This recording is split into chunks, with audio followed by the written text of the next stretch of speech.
I'd like to share a story, actually an experience that I had by applying one of your principles. What happened was I was filling up my motorbike one summer night, about 9 p.m. And as I was waiting for my motorcycle to be filled up, I noticed on the other side of the petrol pumps a really glossy black shiny car.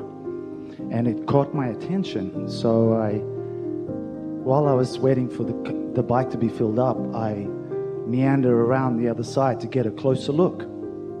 And as I looked at this car, it was the most beautiful car that I'd seen as a street car. And I was admiring it, and I looked around it, and it was the first time I'd seen this car, and it was an Audi R8. I looked through the window to acknowledge the person, to say, wow, nice car. And it was a very attractive woman driving the car. Just gets better. So anyway, I thought to myself, wow, that's a really beautiful car. And then I thought nothing of it. And a few months later, I was listening to you, and you were mentioning about you only have to hold something in your attention for 17 seconds. I listened to that, and then a little while later, I thought to myself, what could I hold in my attention for 17 seconds that I'd really like? And I thought about the Audi car. I remember you made a point where you said, although you hold something in your mind for 17 seconds, it must be something that you can actually believe you can have. So if it's too far out of your belief system, it's probably not going to be good. So I thought to myself, well, that Audi car, I couldn't see myself actually purchasing one right now, but I could actually see myself sitting in one. I could believe that. And I could see myself looking at all the instrument panels and feeling the comfort of the chair and smelling the leather and holding the steering wheel. And I could feel that. And I said, yeah, I can do that. So I did that. Well, I forgot about that for a while, and it was about 3 months later, and I was getting my bike tuned up again. And a guy rolled in on another bike, and he had some decals around his wheels, and I liked them. And I asked him where he got that done. And he gave me the address, and I booked my bike into that place, and it was a custom shop for cars. So I booked in, and about a week later I went over, I dropped my bike in, and when I arrived, the guy that came out, we had an instant kind of interaction. We hit it off really well. So he said, just fill in your details here. And I said, how long will it take? He said, oh, you can actually wait for it.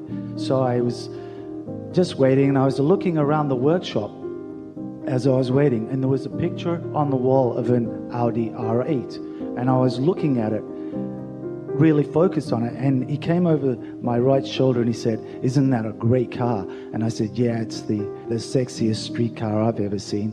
We just left it at that. And then I picked up the bike. I was happy with the job, and I went home. And then about 2 hours later, I got a phone call from him, and he said, hey, Aldo, it's Jim from BBC. And that was the name of the custom shop. And he said, we're doing a TV commercial. And you know that Audi R8 you were looking at on the wall? I said, yeah. He said, that's mine, and I want you to be the driver in this TV commercial.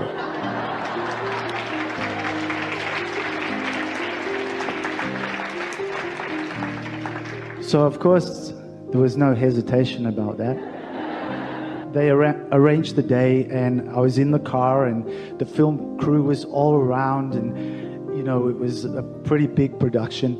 And I was sitting in the car, and one of the film crew poked his head through the right window, and he said to me, isn't this exciting that you're doing all this? And actually, the most exciting thing is I was sitting in that car, looking at the instrument panel, feeling the steering wheel, smelling the leather, exactly how I had it in my mind in those 17 seconds. I was thinking to myself, that's not exciting considering that I've created this. And if I've created this, what else could I create?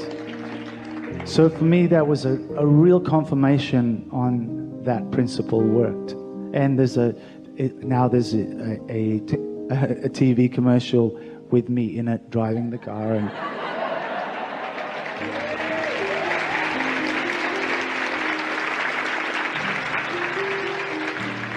we have a little more to give you about that, and that is, last evening Esther was talking to a friend on the telephone who was with her 3 years ago when she purchased her Audi R8 and black. Could you repeat that, please? So thoughts are in the air, aren't they? And so what part of all of this active vibration made you light up in that way? You see what we're getting at? Everything that comes to you is coming on the wings of the active vibrations. There is nothing that you cannot be or do or have. And so if 17 seconds of giving attention to something with no resistance within it can produce an experience like that, isn't it easy to understand how anything and everything that you desire can come to you by utilizing that same formula? Exactly. Yeah, I love that saying, if nothing's impossible, I'm possible.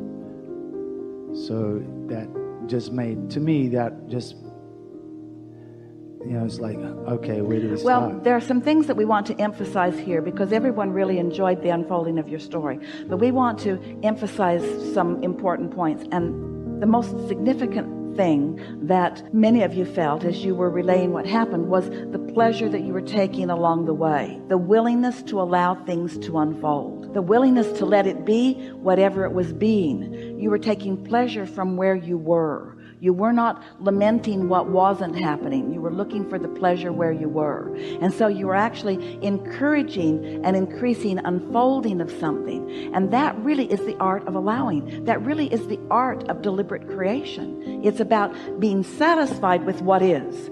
Because there's an understanding that it's in a process of becoming, and there's no point in trying to rush the process any more than you would stomp on the kernel of corn and dig it up and eat it because it's not performing fast enough for you.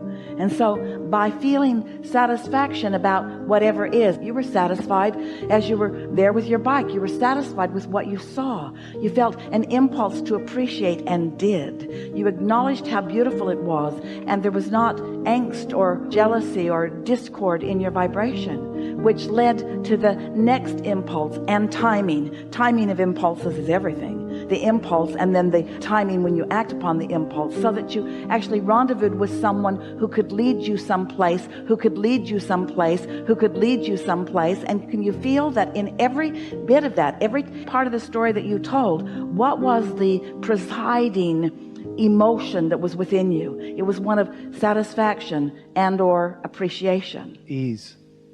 It was so smooth, and the whole process was very enjoyable. Because you were not trying to make something happen, you were allowing it to happen. And so this is what your conversation brings to this forum. It's the awareness of the value, the magic. Magic's not the right word, but you like the word, so we'll use it. The magic of soft desire. The magic of a desire without angst. A soft desire, a believable desire, a believable desire. You made your desire believable. Just want to see it. Just want to see a picture of it. If you were to listen back to some recordings, you would hear a lot of conversation about Esther and her Audi R8. It was the most exhilarating vehicle that she has ever driven. She came from big, lumbering Prevost buses, high profile, and slow around corners, to an Audi R8 that understands the road like no other vehicle that she's ever been in. She would take it out into the desert of Texas and read the road sign that said, this turn should not be more than 45 miles an hour. It was a turn that she'd made many times at 45 miles an hour because she was in a 45-foot Prevost bus with a car behind it. But now she says to herself, we'll see about that.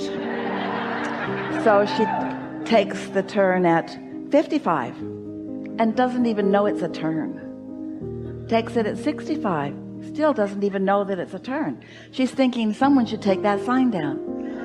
That sign doesn't make any sense at all. In other words, just the fun of discovering something that is different than anything else that she has known.